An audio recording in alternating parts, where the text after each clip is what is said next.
আলহামদুলিল্লাহি রাব্বিল আলামিন আসসালাতু ওয়াসসালামু আলা সাইয়্যিদিল মুরসালিন আম্মা বা'দ ফাআউযু বিল্লাহি মিনাশ শাইতানির রাজিম বিসমিল্লাহির রহমানির রহিম আসসালাতু ওয়াসসালামু আলাইকা ইয়া রাসূলুল্লাহ ওয়া আলা আলিকা ওয়া সাহবিকা ইয়া হাবিবাল্লাহ আসসালাতু ওয়াসসালামু আলাইকা ইয়া নবিয়াল্লাহ ওয়া আলা আলিকা ওয়া সাহবিকা ইয়া নূরাল্লাহ। মাদানী চ্যানেলের দর্শকবৃন্দ, আর একবার সাদর আমন্ত্রণ জানাচ্ছি, তৃতীয় ভালোবাসা জানিয়ে শুরু করছি অনুষ্ঠান সফল জীবনের নির্দেশিকা। সফলতা সবাই চাই, সফল ব্যক্তির কথা আমরা সবাই শুনে আসি। যখন সফল ব্যক্তির কথা শুনি তখন অন্তরে একটা নাড়া দেয় এবং ইচ্ছে জাগে যে আমিও যদি ওই সফল ব্যক্তির মতো হতে পারতাম।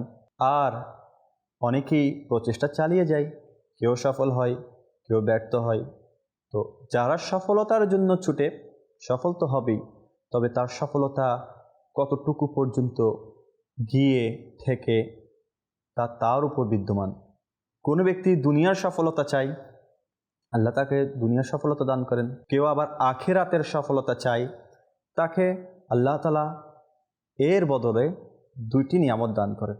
একটা দুনিয়ার সফলতা তো দিয়ে থাকেন, আখিরাতের সফলতাও দান করে থাকেন। তো সফলতা অর্জন করার জন্য আমরা আইডলকে বেছে নিই, সে হোক দুনিয়ার, সে হোক আখিরাতের। তো প্রিয় ইসলামী ভাইরা, বুদ্ধিমান ব্যক্তি সব জায়গায় চতুর। তো আমাদের সফল ব্যক্তি হিসাবে যাদেরকে বেছে নেওয়া দরকার তারা হচ্ছে বুজুর্গানে দিন, যারা দুনিয়ার বুক ছেড়ে কবরের বুকে গিয়েও সফল হয়েছেন।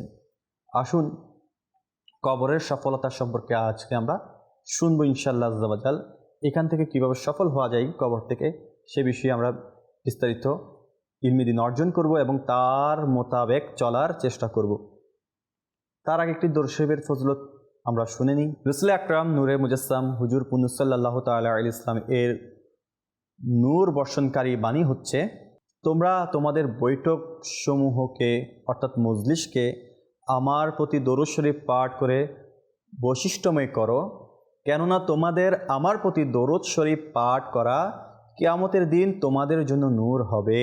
সুবহানাল্লাহ। জামে সগীর হরফুজ জাই 280 পৃষ্ঠা, হাদিস নং 5942 উল্লিখিত এই দরুদ শরীফটি আমাদের জন্য অত্যন্ত দরকার, গুরুত্বপূর্ণ এবং আমাদের কাল কিয়ামতের দিন নাজাতের একটি মাধ্যম। যে সকল মজলিসে আমার নবী রাসূল আরবি সাল্লাল্লাহু তাআলা ইসলামের প্রতি দরুদ শরীফ পাঠ করা হবে, সেটি আমাদের জন্য কিয়ামতের দিন নূর হবে। সেই বৈঠকটি আমাদের জন্য নূর হবে, কিয়ামতের দিন নূর হবে। ইসলামীরা বৈঠক আমরা কোথায় করি না, বন্ধুর সাথে আমরা একসাথে বৈঠকে বসি। কেউ সেটাকে আড্ডা হিসেবে বলে, কেউ গপশপ করার জন্য বসি, আবার কোনো পারিবারিক কোনো অনুষ্ঠান, পারিবারিক কোনো আয়োজন নিয়ে আমরা বৈঠক করি। আমাদের বৈঠক হয়, সামাজিকভাবে কোনো বৈঠক আমরা করে থাকি সামাজিকতা মেনটেন করার জন্য।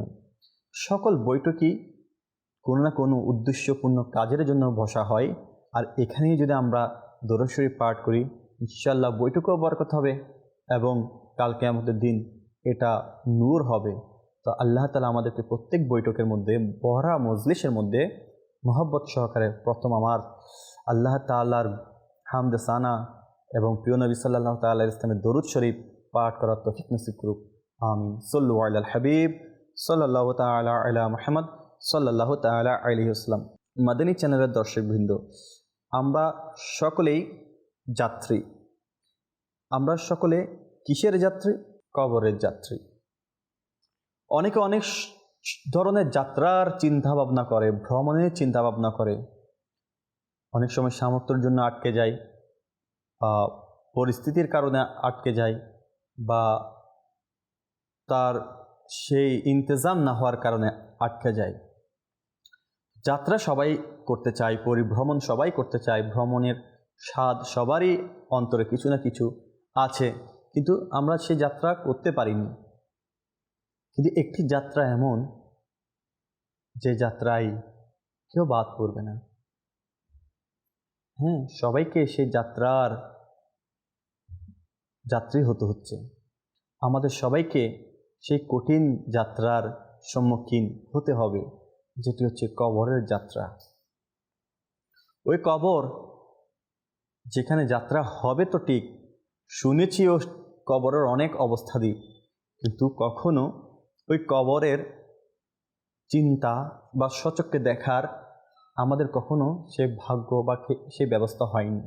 দুনিয়ার কোনো জায়গায় আমি যদি যাত্রা করতে চাই, পরিভ্রমণ করতে চাই, সেই স্থান সম্পর্কে, সেই জায়গা সম্পর্কে আমাদের কিছু না কিছু ধারণা কোনো না কোনোভাবে আয়ত্তর মধ্যে এসে যায়। তো কবরেরও ধারণা আমাদের আয়ত্তর মধ্যে এসেছে, কিন্তু আমরা এটাকে গুরুত্ব না দিয়ে জীবনের মধ্যে আমরা অনেক ধরনের পরীক্ষার সম্মুখীন হয়ে পড়ছি। প্রিয় ইসলামীরা, আসুন কবরের কিছু চিত্র আমরা আমাদের অন্তরের চোখে ভাসানোর চেষ্টা করি আর চিন্তা করি কবরের যাত্রাটা আমাদের কেমন হবে। হযরত সাইয়েদনা ওমর বিন আব্দুল আজিজ রহমতুল্লাহ তাআলা আলাইহি একটি জানাজার সাথে কবরস্থানে তশরিফ নিয়ে গেলেন। সেখানে একটি কবরের পাশে বসে ভাবনায় ডুবে গেলেন। কেউ আরজ করল, হে আমিরুল মুমিনিন, আপনি এখানে একা কেন তশরিফ নিয়ে এসেছেন? অর্থাৎ এখানে আপনি একা কেন তশরিফ নিয়ে এসেছেন?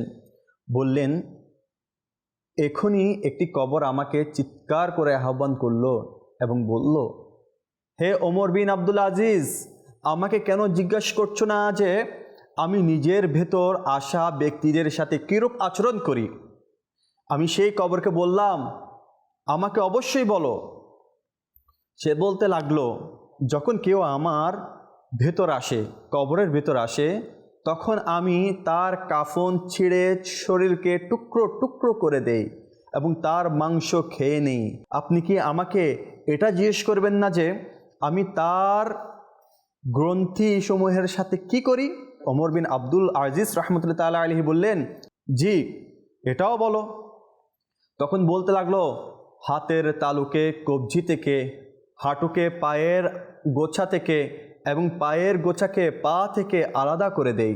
এতটুকু বলার পর হযরত সাইয়েদনা ওমর বিন আব্দুল আজিজ রাদিয়াল্লাহু তাআলা আনহু ফুফিয়ে ফুফিয়ে কাঁদতে লাগলো।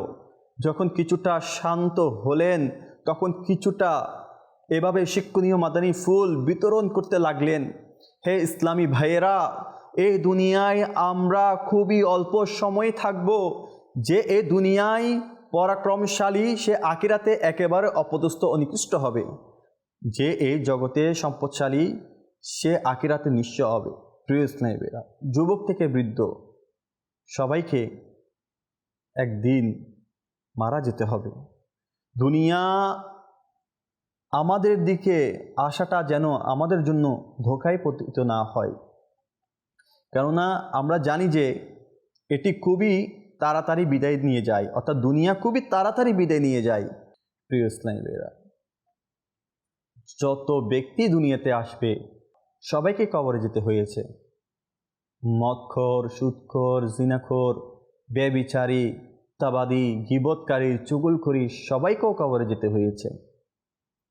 তো কবরের সফলতা কাদের জন্য এসেছে আর নিঃসফল কারা হয়েছে?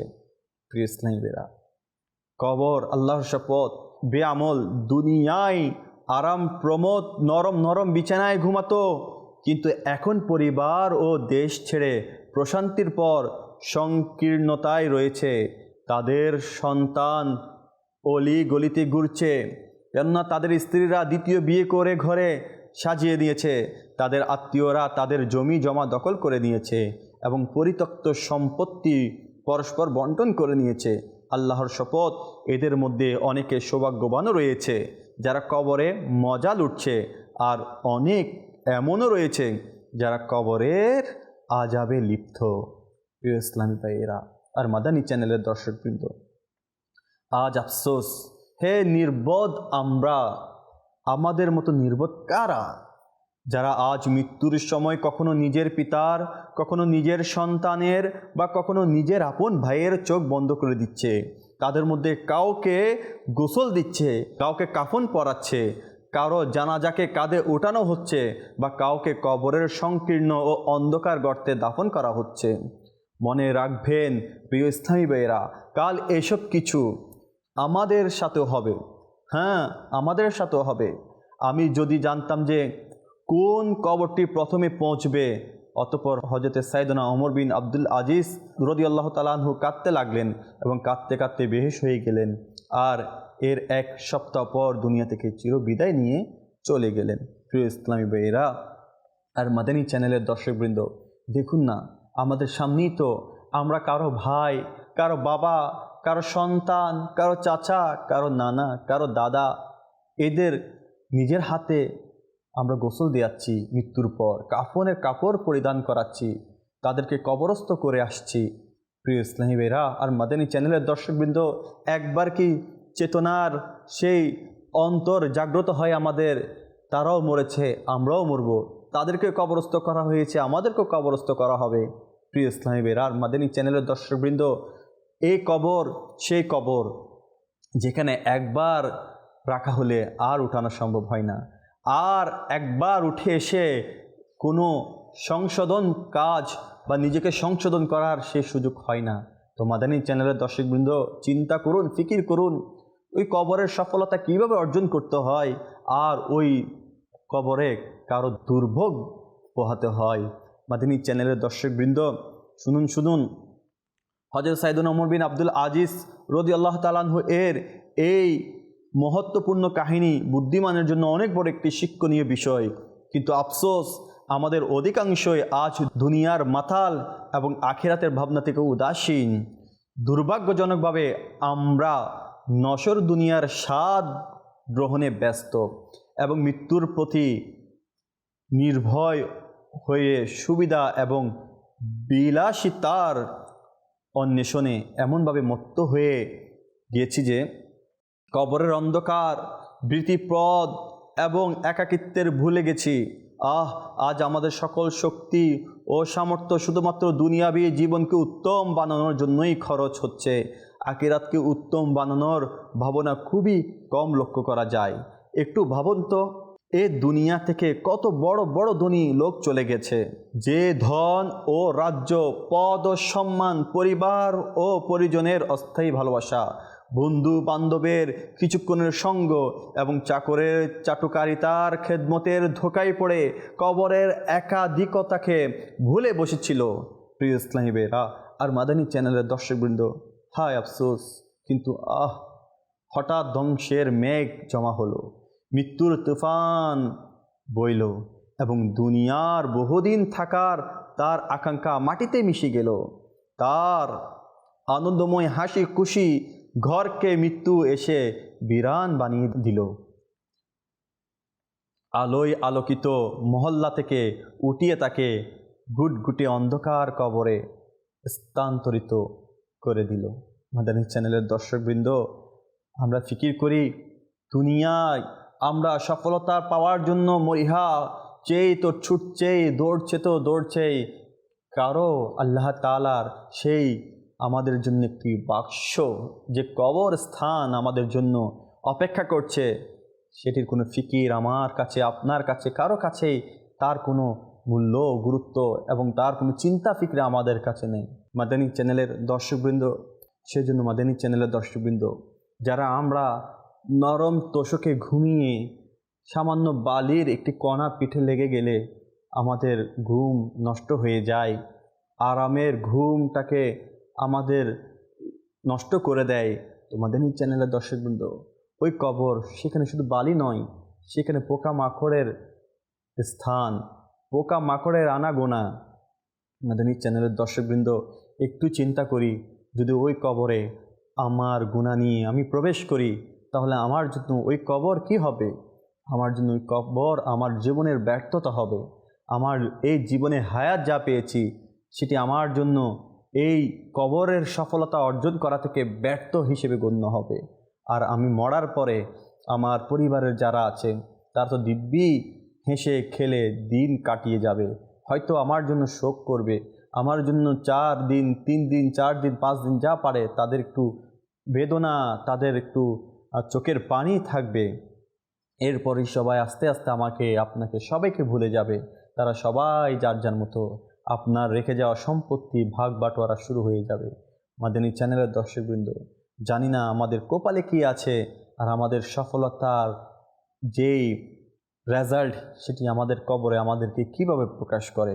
কবরের অবস্থা খুবই উদ্বেগজনক, কেউ জানে না যে আমার সাথে কীরূপ হবে।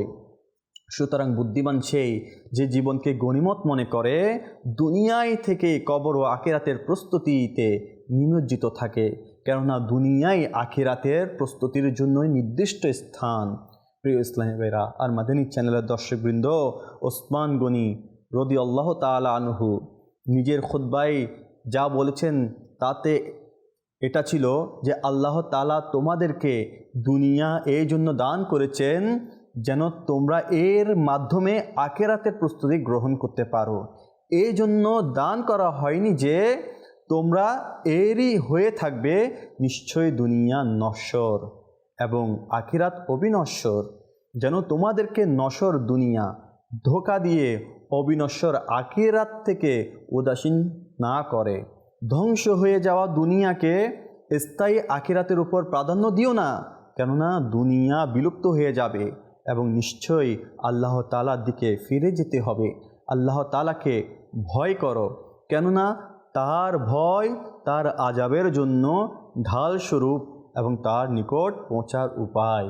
তো মাদানী চ্যানেলের দর্শকবৃন্দ, আসুন আমরা আমাদেরকে আল্লাহ তাআলা কিভাবে সতর্ক করছে কোরআনুল কারীম দিয়ে একটু অনুধাবন করি। পারা 22 সূরা ফাতির আয়াত 55-তে কানজুল ইমান অনুবাদ, হে মানবকুল, নিশ্চয় আল্লাহর প্রতিশ্রুতি সত্য, সুতরাং কখনো যেন তোমাদেরকে প্রতারিত না করে পার্থিব জীবন, এবং কিছুতেই যেন তোমাদেরকে আল্লাহর নির্দেশের উপর প্রতারণা না করে ওই বড় প্রতারক। মাদানী চ্যানেলের দর্শকবৃন্দ, আসুন আমরা নিজেরাও চেষ্টা করি আমাদের এই পার্থিব জীবনটা যেন আমাদেরকে ধোঁকায় না ফেলে। যে ব্যক্তি মৃত্যু এবং এর পরবর্তী অবস্থা সম্পর্কে সঠিকভাবে জানে, দুনিয়ার রং তামাশা এবং এর বিলাসিতার ধোঁকায় কখনো পড়তে পারে না। সুতরাং আমাদেরও দুনিয়ার নশ্বর স্বাদে মত্ত হওয়ার পরিবর্তে সর্বদা নিজের ঈমানের নিরাপত্তা এবং কবর ও আখিরাতের উন্নতির চিন্তা করা উচিত। নিঃসন্দেহে একজন মুসলমানের সবচেয়ে মূল্যবান পুঁজি হলো তার ঈমান। যদি ঈমান নিরাপদ থাকে তবে মুক্তির আশা করা যেতে পারে। আর যদি মাযাল্লাহ আল্লাহ তাআলা মাফ করুক গুনাহের আধিক্যের ও ভয়াবহতার কারণে ঈমানই নষ্ট হয়ে যায়, তবে মুক্তির কোনো উপায় নেই। সেই ব্যক্তি খুবই দুর্ভাগা, যার পরিণতি কুফরের উপর হলো এমন দুর্ভাগা চিরস্থায়ীভাবে কবর ও আখিরাতের আযাবের হকদার ঘোষিত হয়ে যাবে এবং তার উপর অভিশাপ ও আযাব হতে থাকবে। যেমনিভাবে দ্বিতীয় পারা সূরা বাকারার 161 ও 162 নং আয়াতে আল্লাহ তাআলা ইরশাদ করেন, কানজুল ইমান থেকে অনুবাদ, নিশ্চয় ওই সব লোক যারা কুফর করেছে এবং কাফির অবস্থায় মৃত্যুবরণ করেছে তাদের উপর অভিশপ্ত রয়েছে আল্লাহর ফেরেশতা এবং মানবকুল সবারই। তারা তাতে স্থায়ীভাবে থাকবে, না তাদের উপর থেকে শাস্তি লঘু করা হবে, না তাদেরকে কোনো বিরাম দেয়া হবে। মনে রাখবেন মাদানী চ্যানেলের দর্শকবৃন্দ, গুনাহের কারণে ঈমান ছিনিয়ে নেওয়ার আশঙ্কা রয়েছে। যেমনিভাবে সরহুশ সদূরে রয়েছে। কতিপয় উলামায়ে কিরাম বলেন মন্দ মৃত্যুর 4টি কারণ রয়েছে। নামাজে অলসতা, আফসোস। 2 মদ্যপান, 3 পিতামাতার অবাধ্য, 4 মুসলমানকে কষ্ট দেওয়া, হায় আফসোস। আমরা মুসলমানের জন্য যেটি 5টি স্তম্ভ ফরজ করা হয়েছে তার মধ্যে প্রথম কালিমা সবার জন্য ফরজ করা হয়েছে। যে কালিমা পড়বে না সে মুসলমান করতে হবে। আর মুসলমান হওয়ার পরই যার দ্বিতীয় ফরজ সেটি হচ্ছে নামাজ। আমরা অনেকেই নামাজ অলসতা করি। অলসতা করার কারণেও বান্দার মন্দ মৃত্যু হতে পারে। অলসতা করার কারণে বান্দার নিয়ামত থেকে সে আযাবের লিপ্ত হতে পারে। আর যারা নামাজই ছেড়ে দিয়েছে, আল্লাহ তাআলার চোখ দেওয়া দৃষ্টি দিয়ে দেখে, আল্লাহ তাআলার ব্রেন দিয়া এটি দিয়ে চিন্তা করে, আফসোস। মাদানী চ্যানেলের দর্শক, নামাজ ছেড়ে দেওয়া তো দূরে থাক, আমরা যেন অলসতাও না করি নামাজের মধ্যে। সময়ের নামাজ যেন সময়ে আমরা পড়ে নিই। যখন শয়তানকে সিজদা দিতে বলা হয়েছিল, সে সিজদা দিতে অমান্য করার কারণে আজ লানত হয়েছে, মারদুত হয়েছে। আর সেখানে আমরা সিজদা দিচ্ছি না। যদি এমন একটা অবস্থা হয়, তাহলে তো এই মারদুত শয়তানের সাথে আমাদের হাসর হবে আর আমাদেরকে জাহান্নামে ধাবিত করে দেওয়া হবে। মাদানী চ্যানেলের দর্শকবৃন্দ, আল্লাহর ওয়াস্তে নামাজ ত্যাগ করা থেকে আমরা বিরত হয়ে যাই, আমরা নামাজি হয়ে যাই। ইখলাসের সাথে নামাজ আদায় করার একটি মাধ্যম আমরা তৈরি করে নিই ইনশাআল্লাহ আজ্জা ওয়া জাল। এটি কবরের সর্বপ্রথম সফলতা। নামাজ আপনাকে কবরের মধ্যে নূর দিবে, আলো দিবে, আলোকিত করবে, আপনার কবরকে আলোকময় করে দিবে এবং অন্ধকার কবর থেকে আপনার ভীতি সেটি দূর করে দিবে। আর একটি মন্দমৃত্যুর কারণের মধ্যে মদ্যপান। মাদানী চ্যানেলের দর্শকবৃন্দ, হায় আফসোস, আমাদের কি হয়ে গেল, আল্লাহ তাআলার অবাধ্য হয়ে যাচ্ছে আমরা। যে মদ্যপান কোনো শারীরিক কোনো উপকারেই আসে না, যেটি দুনিয়াতেও অপকার এবং আখিরাতেও এটার জন্য ভারী আযাব অপেক্ষা করছে, সেই মদ্যপান কেন আমরা ছাড়ছি না? বা আমাদের কেন এই অভ্যাস? আমরা বিভিন্ন ইভেন্টসের নাম দিয়ে, বিভিন্ন প্রোগ্রামের নাম দিয়ে, বিভিন্ন আনুষ্ঠানিকতার নাম দিয়ে আমরা এগুলাকে মজ মাস্তির মধ্যে অনেক সময় আমরা এই আয়োজন করে থাকি মদ্যপানের। তো আল্লাহ তাআলা আমাদেরকে এইগুলা থেকে হেফাজত করুক। প্রিয় ইসলামী বেরা, মিনহাজুল আবেদিনে রয়েছে হযরত সাইয়েদনা ফুজাইল বিন আয়াজ রহমতুল্লাহ তাআলা আলাইহি নিজের এক ছাত্রের মৃত্যুর মুহূর্তে তাশরিফ নিয়ে আসলেন এবং তার পাশে বসে সূরা ইয়াসিন শরীফ পড়তে লাগলেন। তখন সেই ছাত্র বলল, সূরা ইয়াসিন পড়া বন্ধ করে দিন। অতঃপর তিনি তাকে কালেমা শরীফের তালকিন দিলেন। সে বলল, আমি কখনো পড়ব না, আমি এর প্রতি অসন্তুষ্ট। বাস এই বাক্য বলেই তার মৃত্যু হয়ে গেল। হযরত সাইয়েদনা ফুজাইল বিন আয়াজ রহমতুল্লাহ তাআলা আলাইহি এর নিজের ছাত্রের মন্দ মৃত্যুর খুবই আঘাত পেলেন। 40 দিন পর্যন্ত নিজের ঘরে বসে কাঁদতে থাকেন। 40 দিন পর তিনি স্বপ্নে দেখলেন যে ফিরিস্তা সেই ছাত্রকে জাহান্নামের দিকে টেনে নিয়ে যাচ্ছে। তিনি তাকে জিজ্ঞাসা করলেন, কি কারণে আল্লাহ তাআলা তোমার মারেফাত ছিনিয়ে নিয়েছে, অথচ আমার ছাত্রদের মধ্যে তোমার মর্যাদা অনেক ঊর্ধ্বে ছিল? সে উত্তর দিল, 3টি দোষের কারণে। 1, চুগলখড়ি করার কারণে। 2, হিংসা করার কারণে, কেননা আমি আমার সহপাঠীদেরকে হিংসা করতাম। 3, মদ্যপানের কারণে, কেননা এটি রোগ থেকে আরোগ্যের জন্য আমি ডাক্তারের পরামর্শে প্রতি বছর 1 গ্লাস মদ পান করতাম। মাদানী চ্যানেল দর্শকবৃন্দ, দেখুন কি 3টা জিনিস একজন আলেমে দিন ছাত্র থেকে, তলাবাত থেকে, ইলমে দিন অর্জনকারী থেকে ঈমান ছিনিয়ে নিয়ে গেল। সেই সফলতার দুয়ারে গিয়েও যেন অসফল হয়ে গিয়েছে। তার প্রথম কারণ চুগলখড়ি করা, একে অন্যের কথা অন্যকে বলে বেড়ানো। আল্লাহ তাআলা আমাদেরকে এটাতে করে হেফাজত করুক। হিংসা করার কারণে তার সহপাঠীদেরকে হিংসা করত। প্রিয় স্নেহিরা, মনে রাখবেন, কেউ কারো রিজিক, কেউ কারো ইলম, কেউ কারো মেধা কখনো ছিনিয়ে নিতে পারে না। আপনি একজনকে সুযোগ দেন, আল্লাহ তাআলা আপনাকে অন্যদিকে অনেক বড় সুযোগ দিবে। আল্লাহ তাআলা আমাদেরকে সেটাও বোঝার তৌফিক নসিব করুক। আর অনেকেই আমাদের মধ্যে ভুল ধারণা যে আরোগ্যের জন্য হারাম পন্থাকে অবলম্বন করা। সে ছাত্র মদ্যপান করেন প্রতি বছর 1 বার ডাক্তারের পরামর্শে রোগ থেকে আরোগ্যের জন্য। তো আল্লাহ তাআলা আমাদেরকে বোঝার তৌফিক নসিব করুক। কোনো হারাম বস্তু দিয়ে কখনো রোগের শিফা হয় না। আল্লাহ তাআলাকে নারাজ করে, যে আল্লাহ রোগকে শিফা দানকারী, সে আল্লাহকে নারাজ করে আপনি শিফা পাওয়ার আশাটা রাখেন বা কীভাবে? তো আল্লাহ তাআলা আমাদেরকে বোঝার আর এখান থেকে বের হয়ে আসার সেই তৌফিক নসিব করুক। তাহলে আমাদের কবরে সফলতা মিলবে। আর কবর যার সুন্দর, তার আখিরাত সুন্দর। হযরত ওসমান রাদিয়াল্লাহু তাআলা আনহুকে জিজ্ঞেস করা হলো, আপনি জান্নাত জাহান্নাম দেখে এত কান্না করতেন না, কবর দেখে বেশি কান্না করেন? তিনি রাদিয়াল্লাহু তাআলা আনহু বললেন, প্রিয় নবী রাসূলুল্লাহ সাল্লাল্লাহু তাআলা আলাইহি ওয়াসাল্লাম ইরশাদ করেছেন, কবর হচ্ছে প্রথম ধাপ। যে এই ধাপটি পার হয়ে যেতে পারবে তার জন্য সকল ধাপই আসান হয়ে যাবে। আর যে কবরেই প্রথম ধাপ আযাবের মধ্যে লিপ্ত হয়ে যাবে, তার জন্য কিয়ামত অবধি এবং কিয়ামতের পরও আযাব আর আযাব। তো প্রিয় স্নেহিরা, আমাদেরকে আল্লাহ তাআলার দয়ায় যেন কবরের আযাব থেকে আমরা মুক্তি পেতে পারি, পরিত্রাণ পেতে পারি, সফলতা অর্জন করতে পারি কবরের, সেই তৌফিক নসিব করুক আল্লাহ তাআলা। সবাইকে বুঝার তৌফিক নসিব করুক। মাদানী চ্যানেল দর্শকবৃন্দ, আলহামদুলিল্লাহ, আজ কবরের সফলতার সম্পর্কে শুনেছি। ইনশাআল্লাহ আগামী পর্বে, আগামী সপ্তাহে কোনো একটি বিষয় নিয়ে আবারও এই অনুষ্ঠানটি নিয়ে উপস্থিত হব। আপনারা সকলে সুস্থ থাকুন, ভালো থাকুন, মাদানী চ্যানেল দেখতে থাকুন। সল্লু আলাল হাবিব সাল্লাল্লাহু তাআলা আলা মুহাম্মদ সাল্লাল্লাহু তাআলা আলাইহি ওয়াসাল্লাম।